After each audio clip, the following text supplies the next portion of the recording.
Welcome back to Arise Entertainment 360. Now, with over 25 years of experience in the entertainment business, our next guest has run a record label, hosted a TV show, and even developed a consulting firm. That is right. And now the SheEO has penned her first book in hopes that men understand what it means to be a female executive.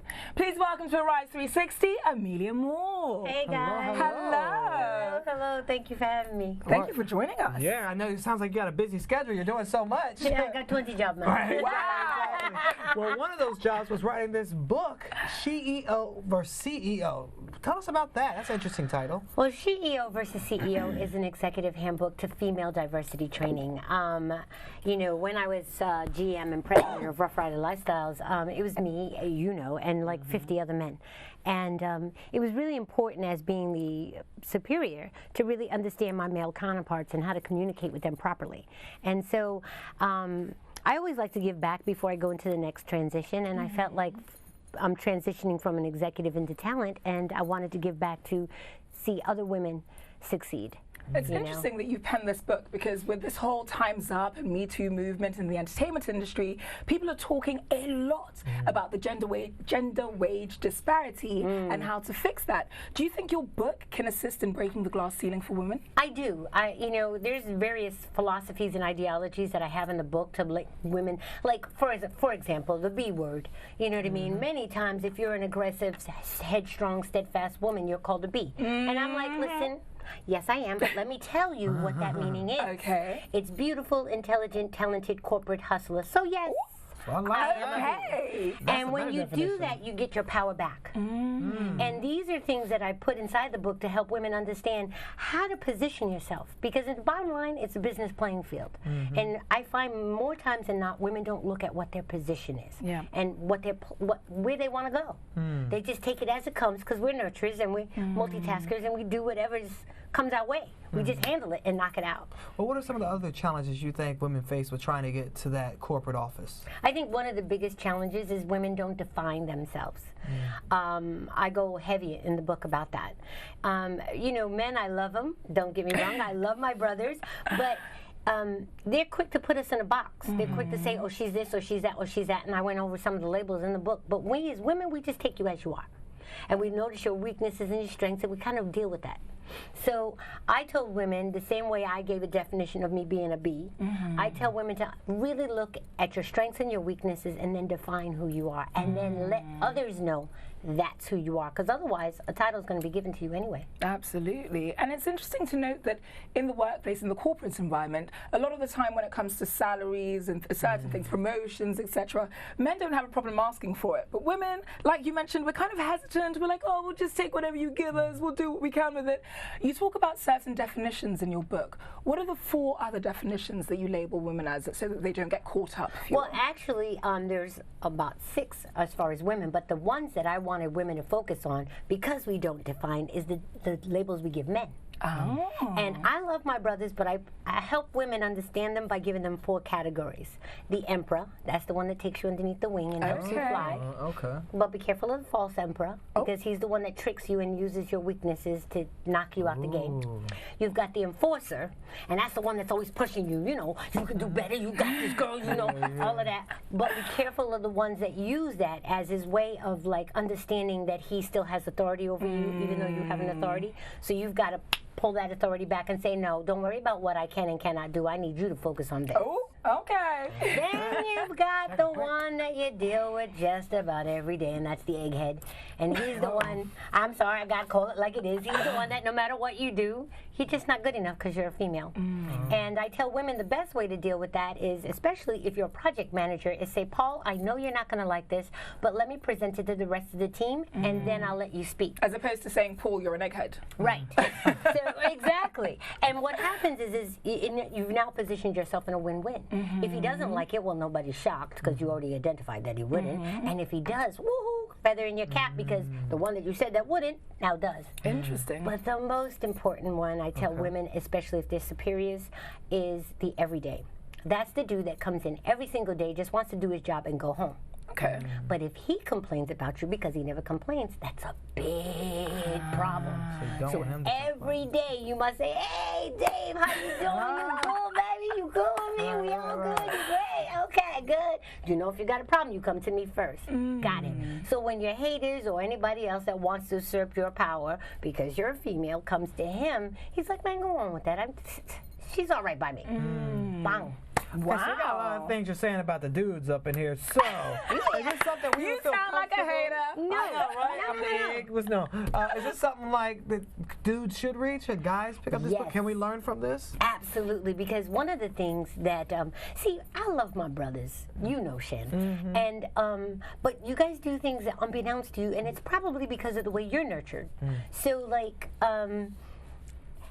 all right, you give a girl a lovely lady title, but in man talk, that's like you can depend on her and she's going to do what you need, and that's the end of that. But if you're a female that wants to rise, whoop. So it's teaching you certain terms that you give that actually limits the women that you are supporting. Yeah, I get what you're saying, but a lot of times it's the women that are also being the crabs in the barrel pulling the other women down. It's not just the guys doing it. And I got a chapter on that. Okay, good. As long as we cover the bases. Look. No, I do. You know, this book was not about us against them, because I feel like that's the biggest problem in this divide.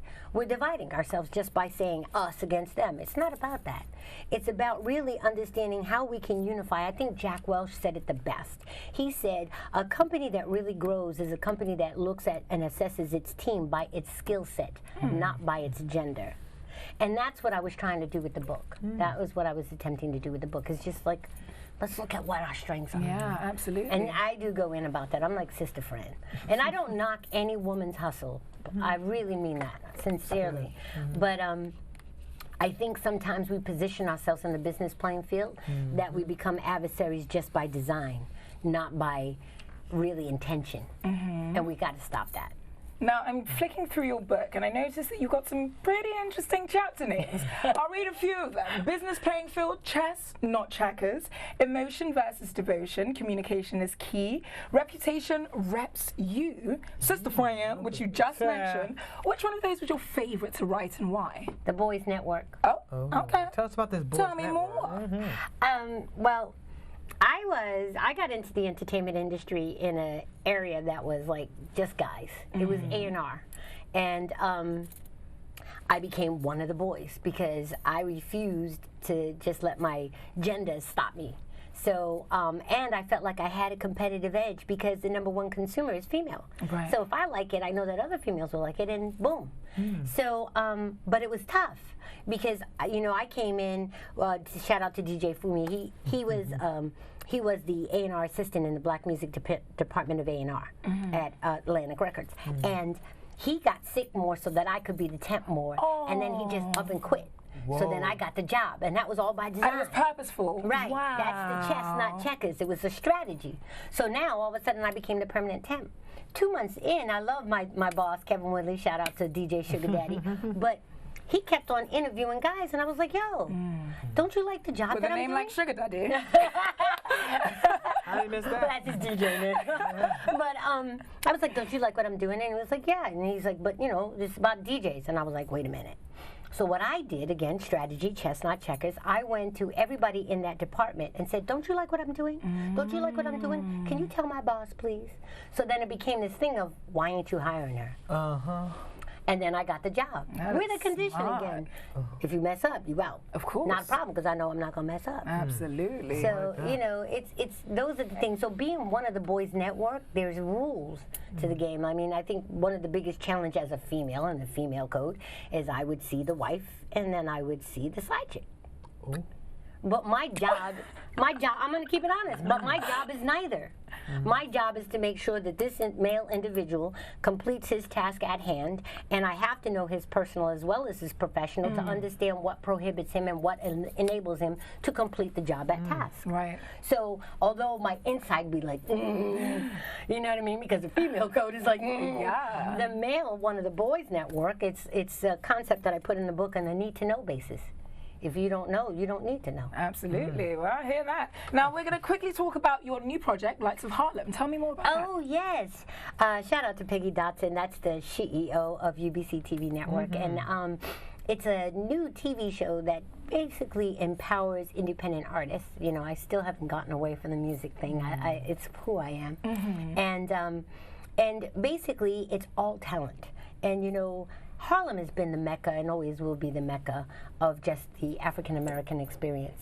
And we just felt like to keep that renaissance still going, why not do a show that pays tribute to that? Yeah, So we've had some amazing talent so far, so I'm pretty excited about that. well, go you, SheEO! I love that. And when can we get the book? Tell us where we can get the book. Okay, so everybody right now, the book does not drop until March 27th. Oh, we have to wait? Oh. Yes, but SheEO Vs CEO.com. If you scroll down, you can actually give me your name, your email, how many books you want, and when it's ready to drop, we will definitely send you that email and let you know where to go to purchase it. Amazing. Well, And thank it's been received really well, so I'm really happy. Well, I'll be keeping this copy. Yeah. Because I'm joining you as a SheEO, honey. And all the so guys much out for there, joining you really us. want to get this, because I'm telling you, it's for everyone. And that's the second book, HeEO. You don't need CEO is already the CEO. No, exactly. See, that's what I'm talking about, the male thing, the male thing. Exactly. We've got a lot more skills coming. Rise and Save 360 with the two SheEOs. Stick around.